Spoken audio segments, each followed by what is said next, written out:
Mute a couple. That is the emergence of Thank the you. Australian-UK-US alliance, its impact on peace and the peace movement generally, certainly its impact on peace in the Pacific area, but also the options for diplomacy as a solution to the challenges that face us, and seeking to escalate, if you like, the peace imperative rather than the conflict imperative that seems to be so commonplace these days.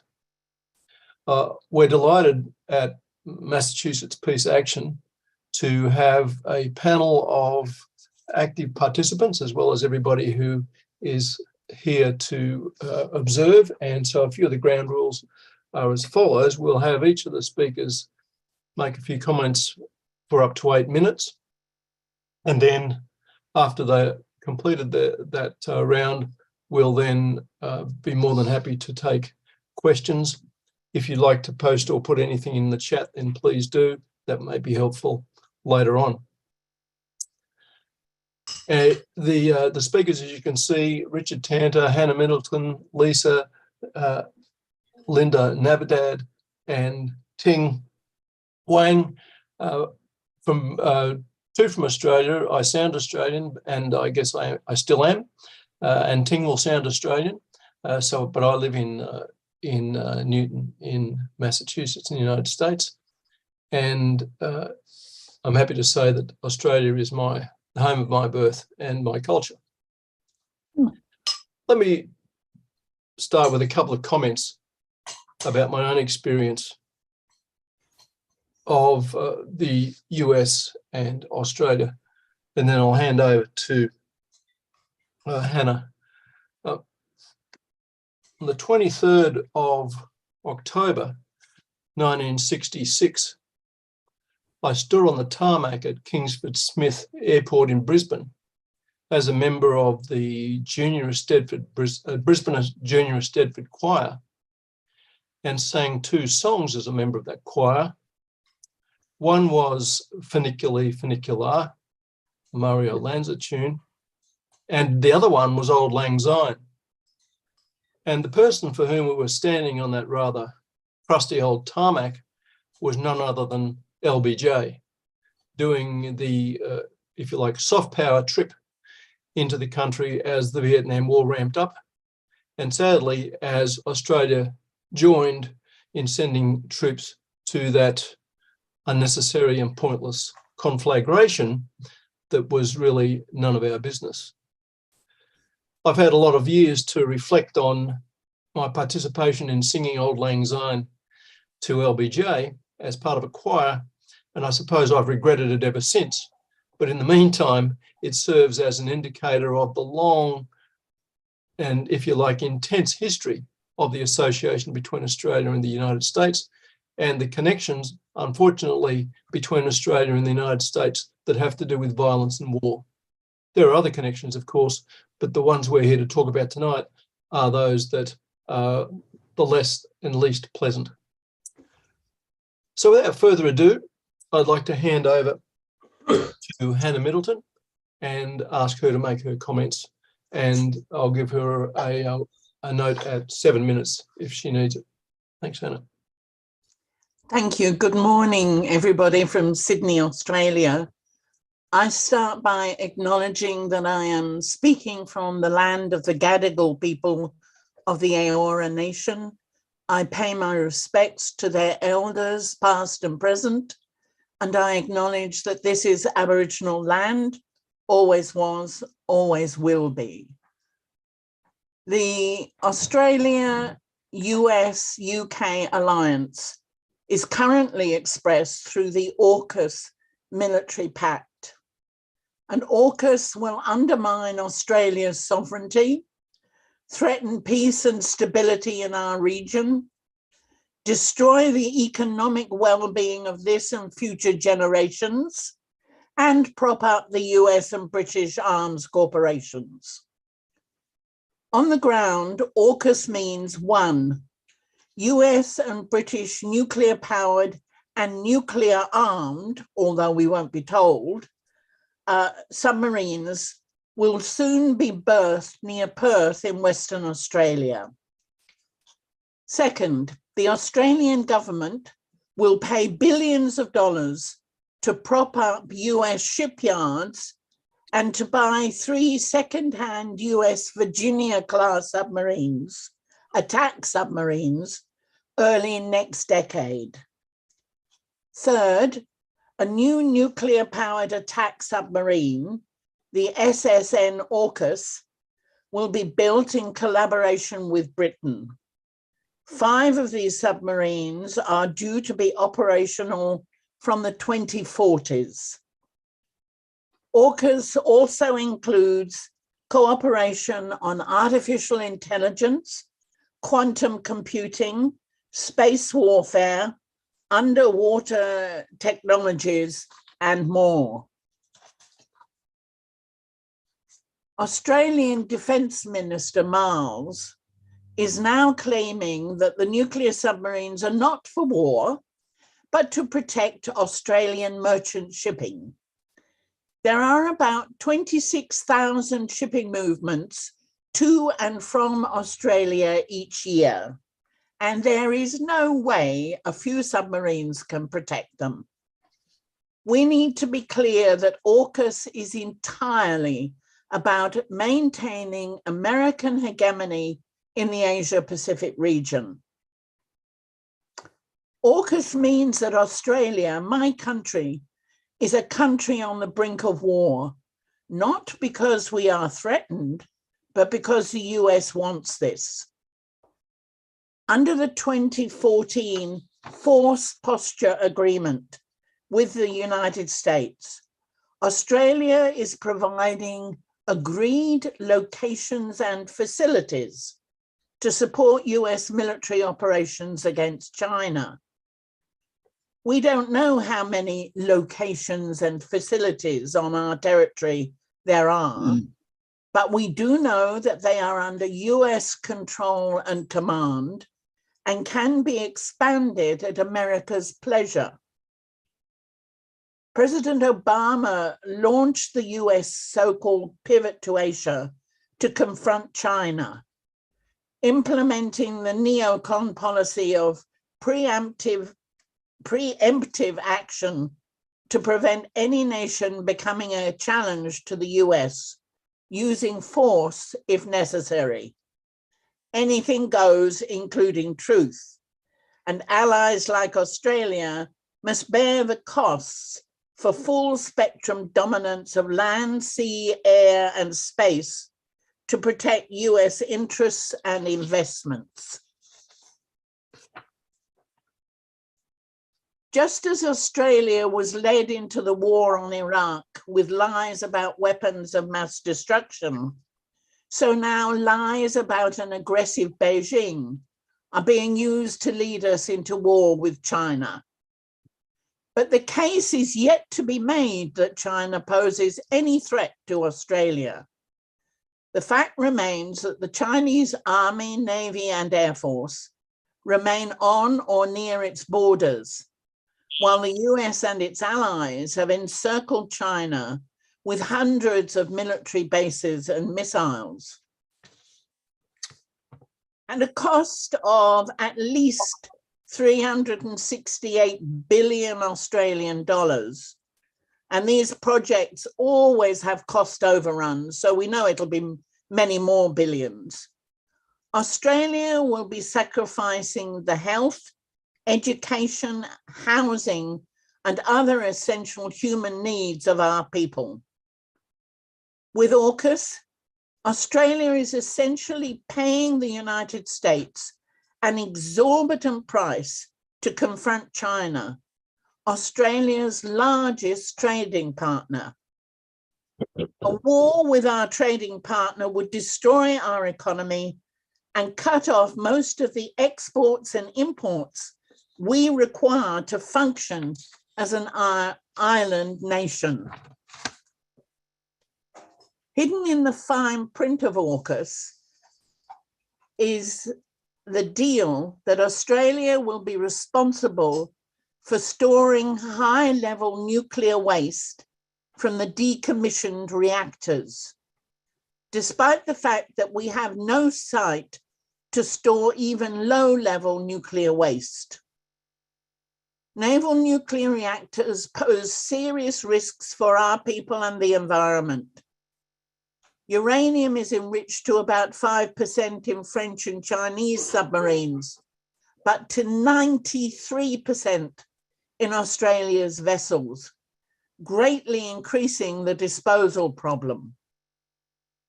It also seems likely that the burial site will be in Central Australia, on land that is highly significant and sacred for the local Aboriginal communities.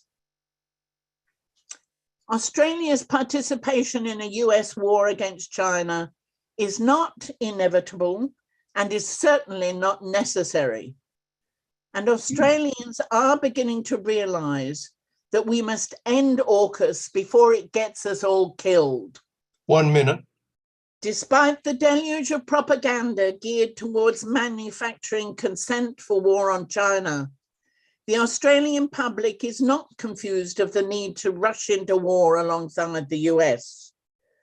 68% say Australia should only support US military action if it is authorized by the United Nations. And 76% believe Australia should develop a foreign policy that is independent of the global powers. Australian unions have repeated their opposition to nuclear power and nuclear waste. Former Prime Ministers Paul Keating and Malcolm Turnbull are leading a chorus of concerns about AUKUS. Our neighbours are unhappy. Indonesia and Malaysia are concerned about the proliferation risk. Former Secretary General of the Pacific Islands Forum, Dame Meg Taylor, says, "We in the Pacific have always wanted a place to live where there was no proliferation of nuclear weapons." 8 minutes. I've nearly finished. In response to AUKUS, the peace movement in Australia is mobilising. But we need your solidarity in action. We need full spectrum resistance.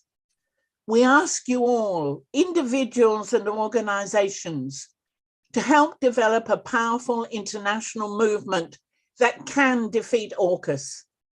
Find out where the Australian, US and British embassies, consulates, tourist and trade centres are, and ring them, email them, visit them, picket them.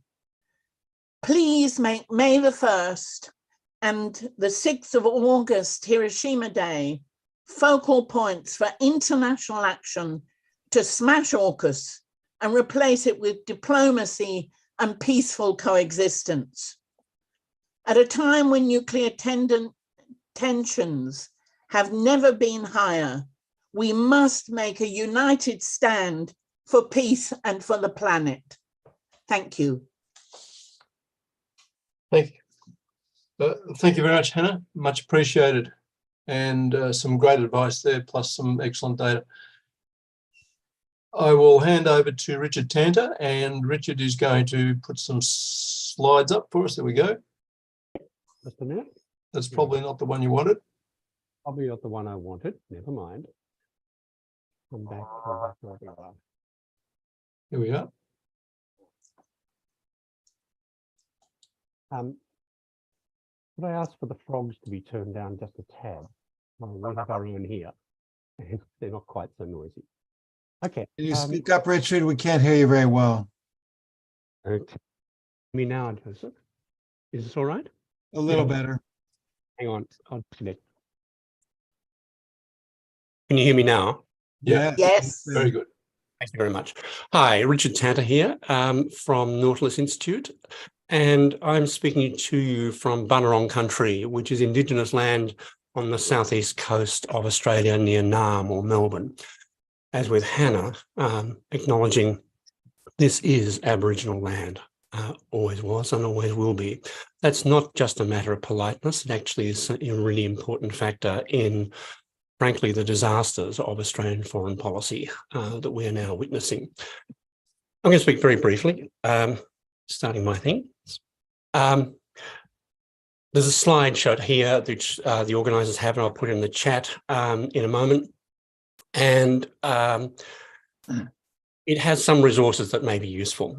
Let me start. Firstly, AUKUS is actually part of a much larger US refurbishing and reorganizing of its alliance structures. The old hub and spokes techniques, which have gone for almost 70 years, are shifting. Ignore the United Kingdom part. That's frankly absurd in the Australian context, with the exception, as Hannah rightly mentioned, of industrial subsidies to declining English shipbuilding facilities. The important part, Australia is now part of what I call global NATO under the heading of an enhanced strategic partner. This is something that has been shifting dramatically, and NATO has now declared Taiwan a matter of strategic interest to the North Atlantic. Secondly, the United States has organised a number of its second-tier partners, Australia, Japan, South Korea, France, of course, a major colonial power in our part of the world, and India, a semi-ally at the moment, to establish bilateral relationships with each other, which, of course, are all under US auspices. And that is very considerably strengthening the military capabilities of US-led allies in this part of the world. So I'll just mention that briefly, because I think that's really important for organising issues as well. Moving on, this is what James Acton from the Carnegie Institute, the way he's summarised the AUKUS plan, and Hannah's already spoken a little to this, and I just want to say a little more. Firstly, in brief, in 3 stages, US and United Kingdom to deploy US hunter-killer attack submarines, nuclear-powered, potentially nuclear-armed, with nothing to stop them entering Australia as such, from 2027. But we already have Virginia-class submarines visiting Australian waters. Just recently, there was one in Perth in Western Australia. That's viewed as a so-called stopgap, as our old conventionally powered submarines become more and more decrepit.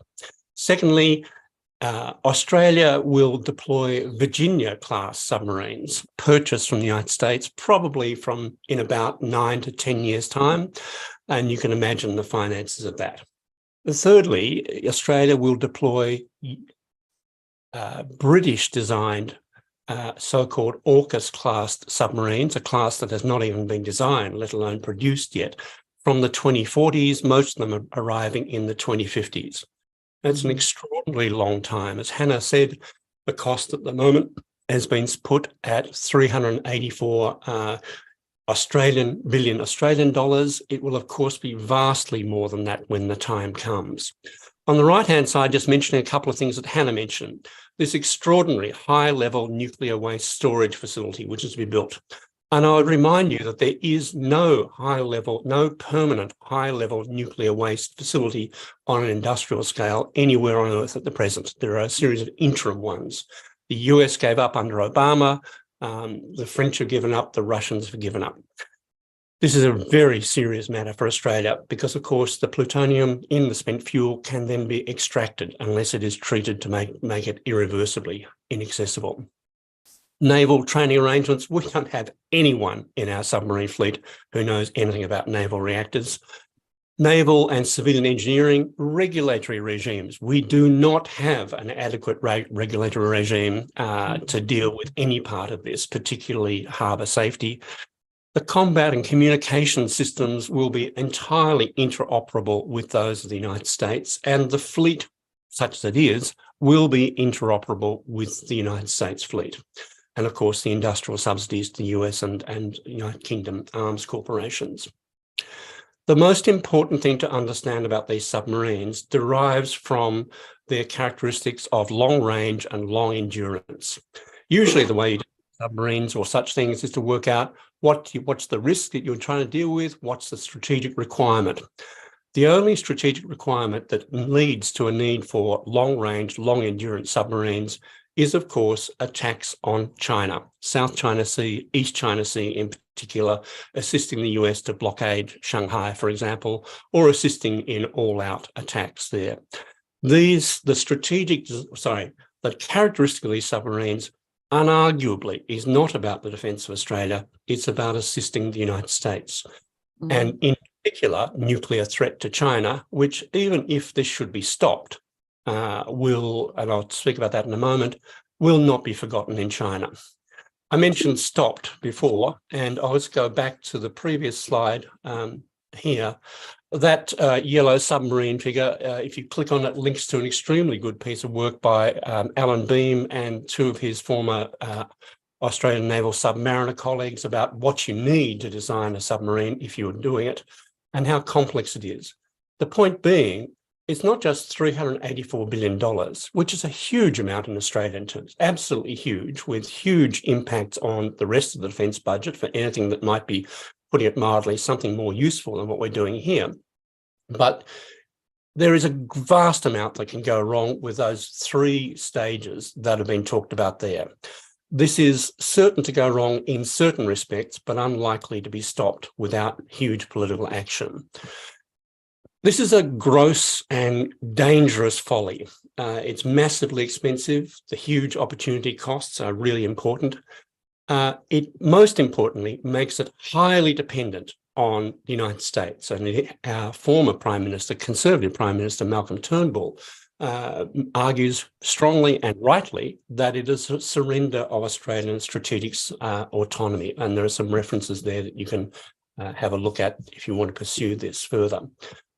What's really important to understand about Australia is it is a host for US bases. None of them are US bases outright now. For more than 50 years, they've been nominally, at least nominally, joint facilities. We have a new category into which the AUKUS submarines will fit. 7 minutes. Yep, thank you very much. Will fit. But I'll just draw your attention very quickly, for those of you who don't know Australia, I'm down here in the corner down here, and Sydney is up where Hannah is up there. Most of what's militarily important in Australia happens in the north, very underpopulated, and in the west there. What's really important to understand, the US Marines that have been deployed at Darwin, they're probably not militarily significant, but they will become so, particularly when they are merged with the US B-52s. About 6 of them planned to be on permanent rotation here at RAAF base Tyndall there. Alice Springs is here, and just outside is one of the largest US intelligence, well, probably I think the largest US intelligence facility outside the United States itself. Immensely important, A, for nuclear war planning and operations, secondly, for any military operations against China. This is extremely important. And I'll just give you a glimpse of the B-52s. That's the planning document that we have there. This is a hugely important thing for Australia because, of course, as far as China is concerned, is that when they see these coming over the radar, they have no way of knowing whether they are nuclear armed or not, and they could be. More importantly, under a loophole in the South Pacific nuclear weapon-free zone, to which Australia is a party, and it's a really important piece of work, there is a loophole put in at the Australian insistence, probably from American request, that does not ban, in other words, it permits temporary transit or visits with nuclear weapons. This is what's going to happen in Perth with the submarines. This is what's going to happen eventually in Tyndall. And we've been informed by the head of our Foreign Affairs Department that Australia will not seek to change the unbelievably humiliating US position of requiring alliance partners to us, like Australia, to accept its declaration. It neither confirms nor denies the weapons on board. That's 9 minutes. Okay, I'll stop there. Thank you very, very much. Over to you. Thank you, Richard. If you could remove the material from the screen. Thank you very much. Now it's our great pleasure to welcome Lisa, where are you? Lisa Navidad, and she's going to tell us where she is in the Pacific, speaking in the Pacific there, and we'll look forward to hearing what you have to say, Lisa. Hafa day, everyone. Good morning, at least in our time here in Guam. Guam is situated in the Micronesian region of the Pacific, more popularly known to the world as Guam. And so while most don't know that we're functionally a colony of the United States, We are most noted for being a military outpost in the Pacific, and our very strategic geographical location has put us in a very compromising position. The us that I speak of is our native people. We are called the Chamorros. We are the native population of our island who've been in our lands for over 4,000 years, whereas our colonial history and arrangement with the United States began after the Spanish-American War, and in which we were ceded to the United States through the Treaty of Paris. And so as a modern day American colony, it means a lot of things for us in terms of our status as U.S. citizens. We hold U.S. passports. However, we have no vote for the U.S. president, and our congressional representative who we elect has no true vote in the Congress. We have very limited federal funding. One GAO report stated that we had about 1/7 of funding of that which is available to states, and we're excluded from different social service programs. And there are also a number of very restrictive federal territorial policies that are applied to us. And so being a US colony, which is primarily known for being a military base, on our island, the US Department of Defense occupies 1/3 of our landmass. And so there are a number of bases and different kinds of installations throughout. To the north, we're noted for Anderson Air Force Base, and to the south, we have Apra Harbor. And so the Department of Defense controls over 35,000 acres on an island that is 212 square miles. So we're a very tiny little island in the Pacific, and the military presence is very, very heavy-handed and continues to increase, particularly since its announcement. The governments of the United States and Japan entered into an accord in 2006, indicating the transfer of U.S. Marines from Okinawa, Japan to our island. And that would represent a nearly 40% population increase to our island with that military presence and all of their adjoining accompanying personnel. And so this is our story, but I wanted to spend some time today to talk not just about Guahan, but about the Pacific in the context of AUKUS. And so sort of bringing the scope out a little bit, I wanted to share about our history in the Pacific of resisting militarization, which leads up to this work, leads up to our opinions and positions about AUKUS. And so in 1975, in the island or the country of Fiji, the Nuclear Free and Independent Pacific Movement was established. It's a non-government organization. They had a nonprofit leg to the organization called the Pacific Concerns Resource Center, and they held conferences between 1978, 1980, 1983, and through the NFIP process, they adopted a People's Charter for a nuclear-free and independent Pacific. Countries such as Belau, Vanuatu, and Solomon Islands, those three countries in particular, currently have nuclear-free constitutions. And so in this People's Charter for a Nuclear-Free and Independent Pacific, the preambular states, and I'll quote, "We note in particular the recent racist roots of the world's nuclear powers, and we call for an immediate end to the oppression, exploitation, and subordination of the indigenous people of the Pacific. We, the people of the Pacific, will assert ourselves and wrest control over the destiny of our nations and our environment from foreign powers, including the transnational corporations." In the Pacific, Micronesia in particular, Micronesia, the micro in Micronesia means small islands. And so we're very prime for exploitation by global superpowers, and the history has shown this and repeated this over and over. And so in another effort across Pacific countries was adopted in August of 1985, which was the South Pacific Nuclear Free Zone Treaty, also referred to as the Treaty of Rarotonga, which is the capital of the Cook Islands where it was adopted.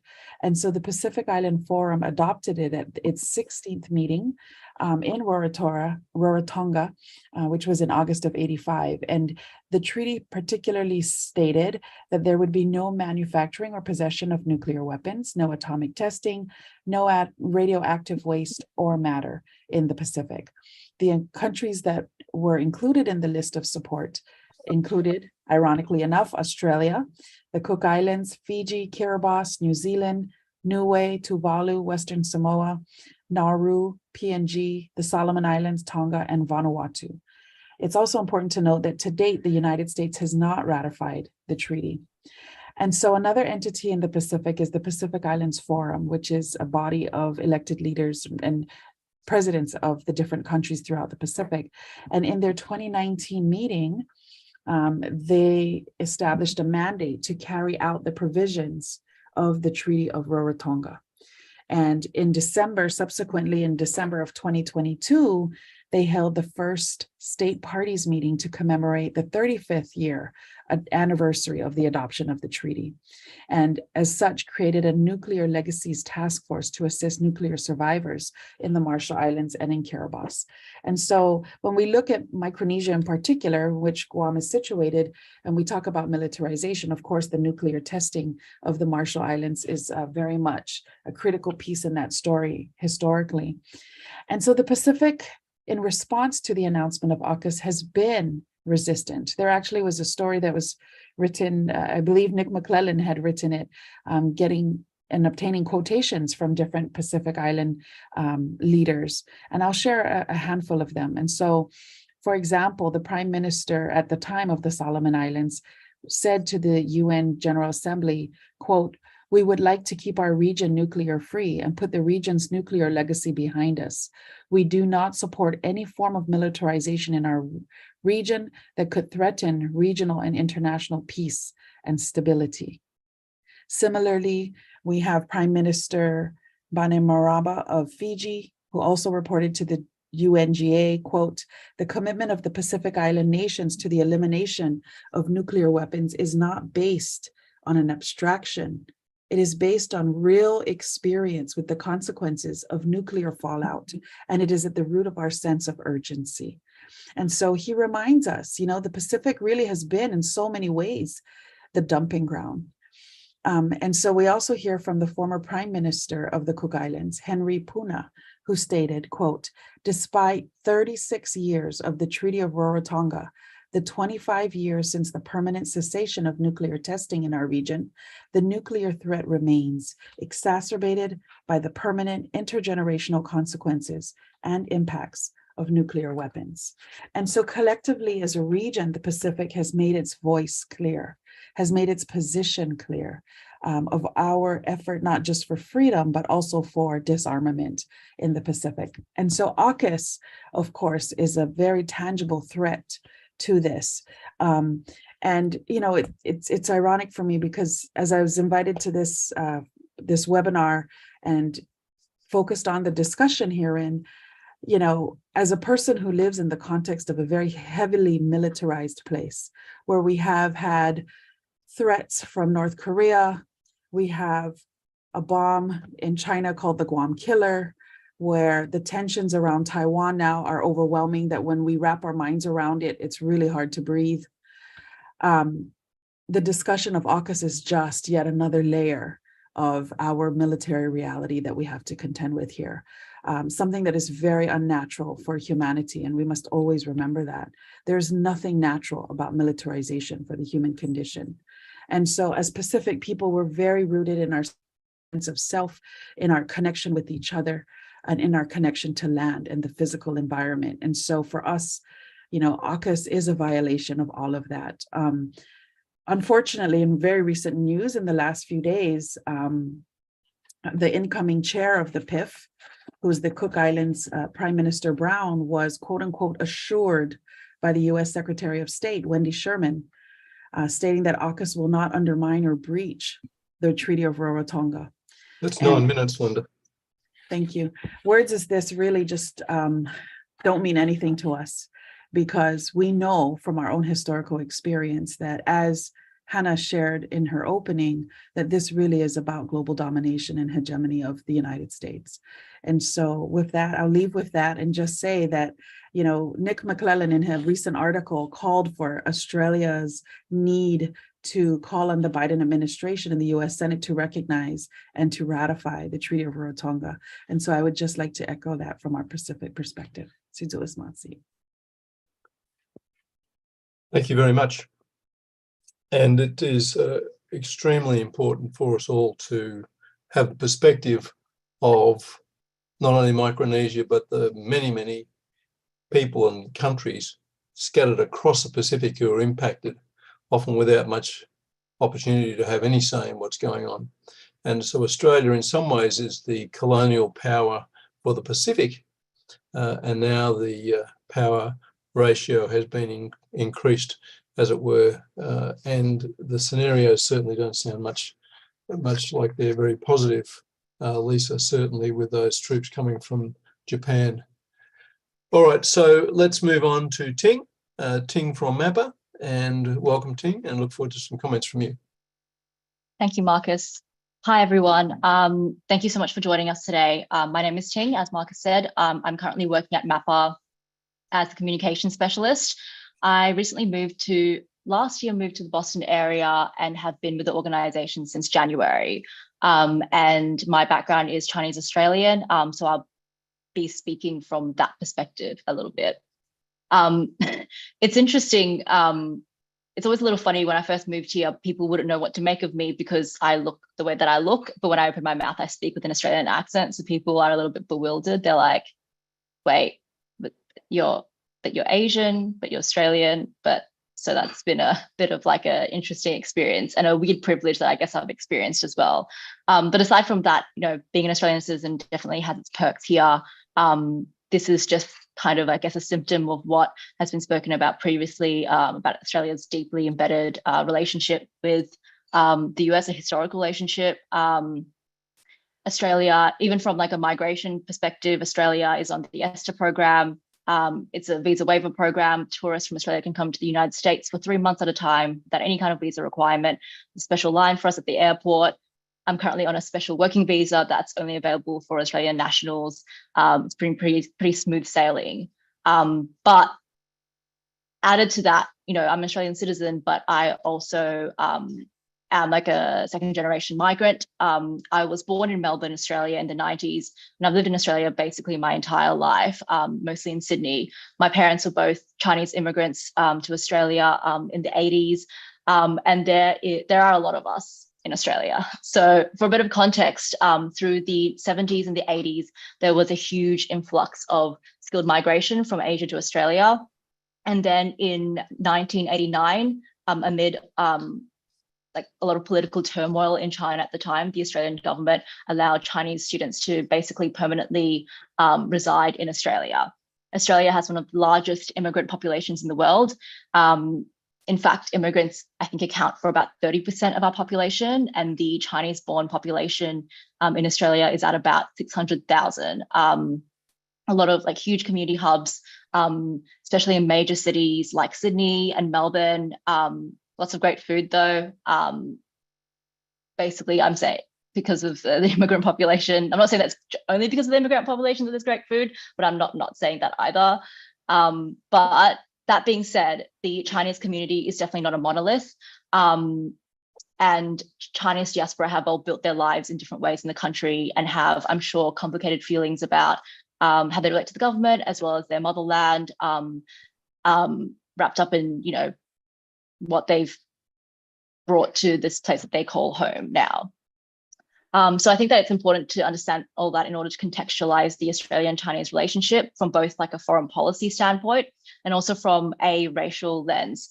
Australia is a settler colony surrounded by ocean. Our like Aboriginal Australians are still, still very much marginalized, experience a lot of intergenerational trauma, imprisoned at an alarmingly high rate compared to non-Indigenous people.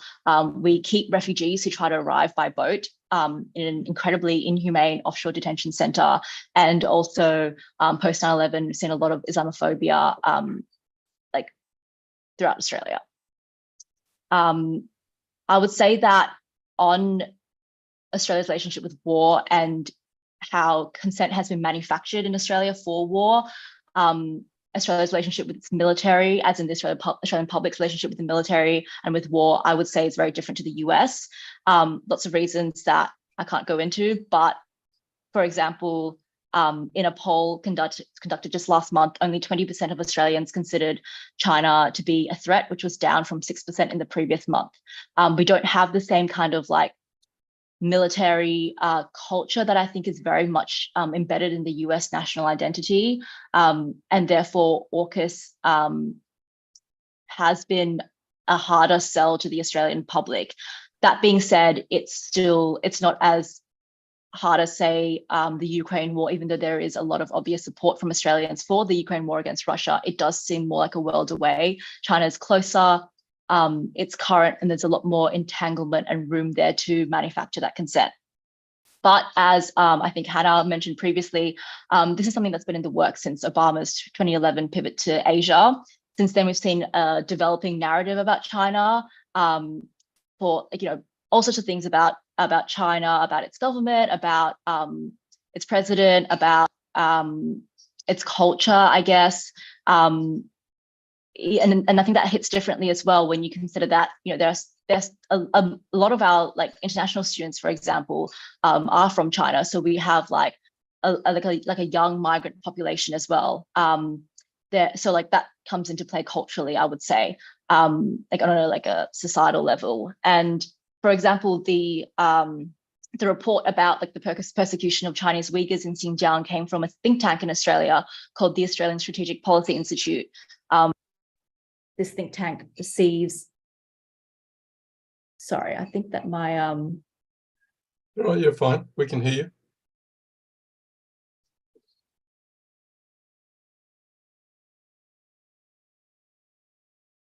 Oh, you've gone. Lost your audio. No. No audio. Can't hear you.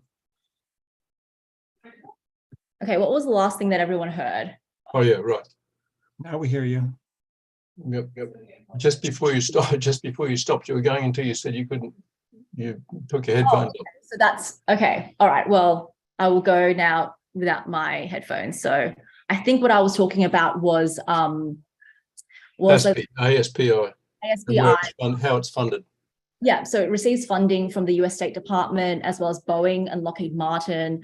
And with COVID-19, we saw new facets of the story emerging and tensions there. I'm not here to comment on the validity of any of this or to have a broader philosophical discussion about whether Chinese government, good or bad. I'm more just highlighting how these pieces fit together to manufacture consent in a media landscape that's incredibly saturated. Since most of our media, I think all of our mainstream media is owned by two giants, either Murdoch or Nine Entertainment. And recently, big media masthead in Australia called Sydney Morning Herald released a red alert series about going to war with China, ringing alarm bells about Australia's security interests and the need to protect ourselves with nuclear weapons, and also bring back mandatory conscription. It wasn't outright saying this is what needs to happen, but it was floating in that idea, and that forms a piece of the consent manufacturing. That's 7.5 minutes. So thanks, Marcus. So I guess where to from here? Obviously, war with China will have devastating impacts. As someone who is Chinese Australian, of course, I worry about anti-Asian racism in my community, the potential for this to fracture and divide Australians on that basis. There are also many other reasons to be concerned. I'm concerned about how this will impact the climate, the environment, how it will impact the Pacifica people in the regions if there is military conflict in that region. I'm concerned about the impact this will have on the Australian economy and society at large. I'm concerned about how this will impact Indigenous Australians living in remote areas of Australia, such as, in the 1950s, there was British nuclear testing in South Australia, which caused radiation poisoning in the local Indigenous population, illnesses, cancers, contaminating the land as well that they live and want to thrive on. And another part of this that does concern me, and that I think is maybe a little bit of what's missing sometimes about this discourse, is about as someone who's Chinese Australian, there are people in China who are my relatives who live there. There are almost 2 billion Chinese people who are also human beings. And I think there's a part of this conversation that should be around, that should be a bit, it's personal, but it's also really macro. It's about imperialism, it's about US imperialism, it's about Australia's role in that as a sub-imperial power, which I think someone mentioned in the chat, that like as that sub-imperial power that has benefited from Western hegemony in the past, but also stands to benefit from a flourishing relationship with China. And I want to sort of keep all of this in mind as I look to Australia for its next move, and as I try to imagine an alternative and more peaceful future for everyone in the world. That's me. Okay, thank you, Ting. Okay, now, yes, thank you very much. And thank you to all panelists. Much appreciated. A good range of views and experiences and perspectives. I'd like to offer the floor to the participants. If you would like to raise your hand in order to ask a question, please do make it a question rather than a statement so that we can get as many participants as possible. And also if you'd prefer to put something in the chat, then I can convey that question as well. But in the meantime, if anybody has a question, please comment. Oops. Okay. Let me just say that it is certainly worth keeping in mind the remarkable influence of a range of media interests that persist, as Ting just pointed out, in making both anti-Chinese and pro-US comments. And we live in an extremely mediated environment, in a mediated world, and enormous amounts of pressure on us.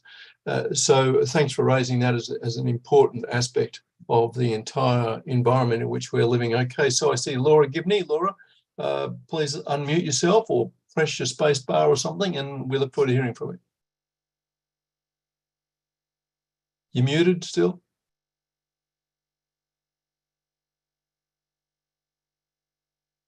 See a lot of hand gestures, but no voice. Yes. Oh, okay. Now it's There you unmuted. Sorry, I wasn't able to unmute.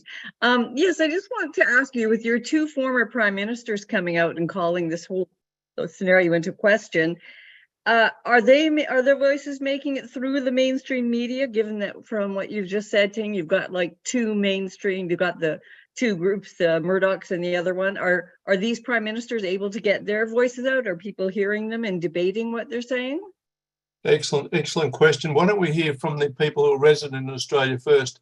But I'm going to take the chair's privilege and say, if everybody hasn't seen the recent performance, quote unquote performance, by the former Labor Prime Minister Paul Keating at the National Press Club, check that out, because he's a man who speaks directly and honestly, and from what used to be known as the cultural nationalist perspective. That is, there is a unique culture in Australia and it needs to be preserved. So I'll hand over to Richard and or Hannah to make some comments and respond to Laura's question. Thanks, Laura. Richard, do you want to go first?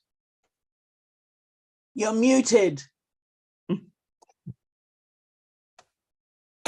Look, Paul Keating's statements have broken through more than Turnbull's did. Turnbull was at first cautious, specifically talking about the submarines, nuclear technology controlled by the US leading to strategic dependence, which is perfectly right. Keating went much further, and Keating has, it seems to me, actually moved away from old positions he's had, that cultural nationalism that was just mentioned, in a much more full-blooded way, and is now very sceptical of the alliance in ways that he was not before. So this is really important. Turnbull is important within, well, what's left of the Liberal Party and probably the Labor Party, but you need to bear in mind they are both fighting against this so-called bipartisan consensus between the two major political parties on foreign policy and defence. And it is very, very hard to break through that because, as Ting mentioned, the media control and then the related organisations through which US influence is exerted in Australia, like the think tanks and the academics, I'm afraid. Yeah, you're right to be afraid. Hannah? Look, I agree with what Richard said. That's enough. Let's go on to other questions. Okay, thank you. Thank you very much. Anne Wright. Yes, Anne Wright from Honolulu, Hawaii, supporters of the U.S. Pacific Command. My question is, with the Taliesin Sabre exercises beginning this summer, 20,000 or more military, has the military facility for housing jet fuel. We understand it was to be 60 million gallons of jet fuel for U.S. military was going to be built around the harbor of Darwin. And we hate that it's going to you, but we're glad to get that jet fuel out of Hawaii after it being leaked here. But can you give us an update on whether or not that's happening and the Talisman Sabre? Thank you. Anybody have any update on that?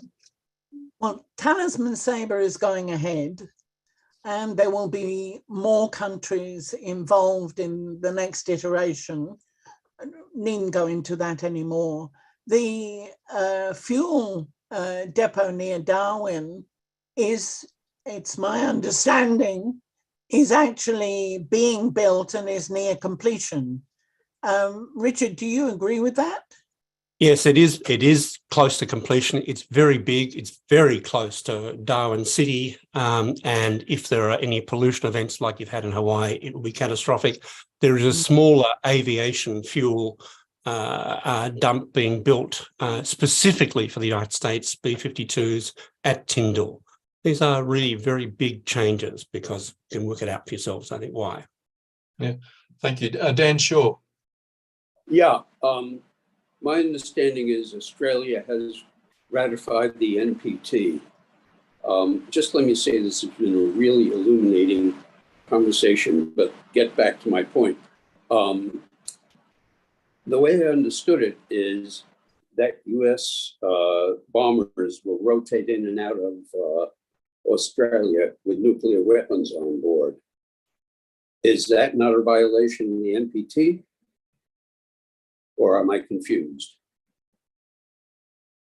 Could I answer that perhaps very quickly? Of course. I think the NPT isn't relevant. The NPT doesn't ban nuclear weapons doing pretty much anything except who can own them.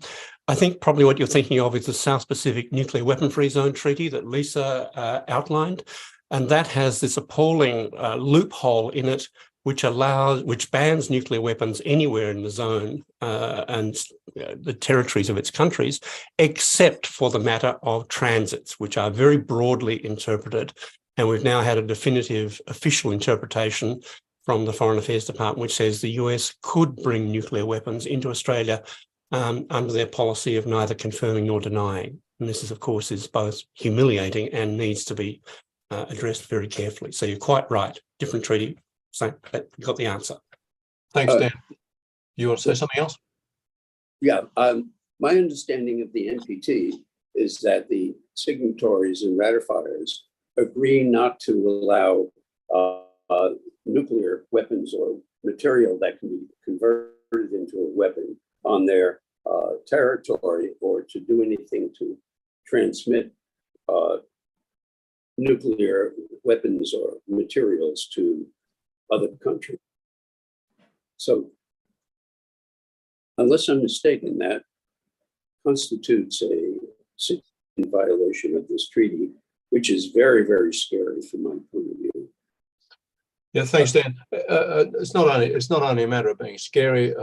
I think before we get to Annette as our last question, let me say that I don't think there's any reason, given all the evidence that we have from any number of sources and any number of conflicts, that whatever the US may decide to sign, it's going to actually follow or accept the legal requirements of the signature. It's notoriously bad faith actor, I would say, in many actions to do with international politics.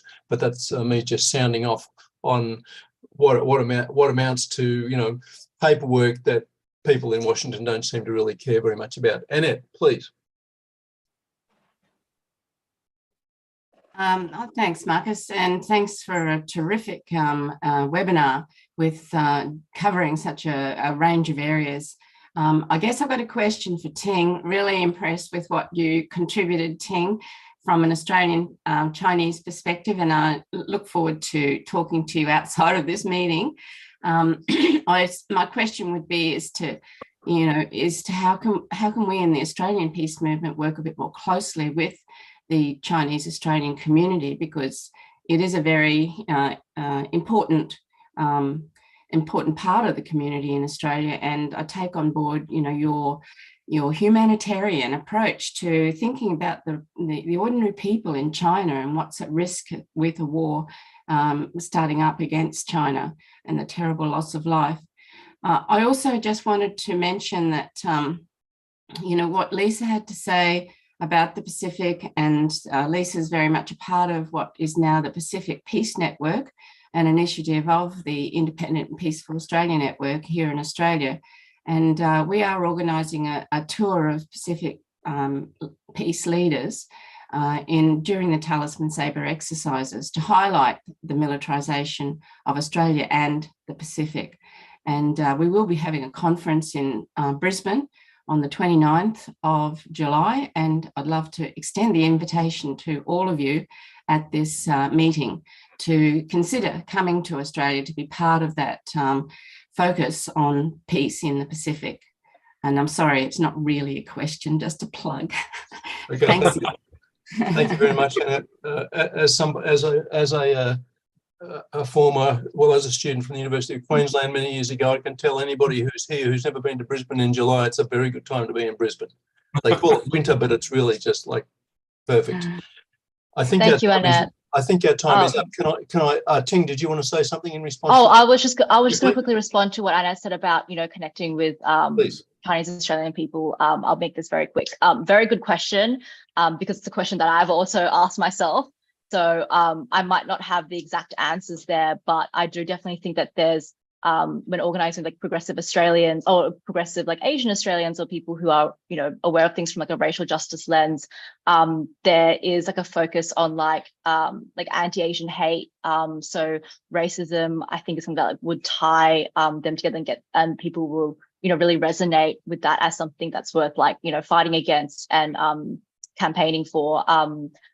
But I think that there's still a gap to be filled, and I think those tendrils are coming together with young people being more aware of geopolitics, and I think that they are, and I think that will then have a flow-on effect as well with the broader Chinese Australian community.